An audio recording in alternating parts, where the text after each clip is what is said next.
Finally arrow પકડતા શીખી ગયો. નાસ્તો પાણી કરીને ભાજો મકાન નું કામ કરવા. આખા મકાન નો ભૂંગળિયો વાળીને જો ખાલી એટલી વંડી વધી છે એનું કામકાજ પતાવી દેવી.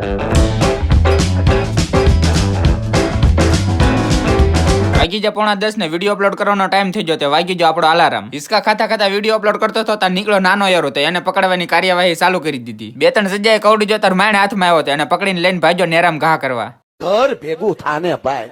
આ છે અમારા ગામની ગટર. સોરી ગટર ને આ છે અમારા ગામની શુદ્ધ નદી. બોટલનું ઢાંકણું ખોલીને યારોને પાણીમાં પધરાવાની શરૂઆત કરી દીધી. પાણીમાં મૂચા ભેગો 180 સ્પીડમાં ભાગી ગયો. પછી ભાજો ઘરેથી ભાજો મારા ફાર્મ હાઉસે બદામ ખાવા.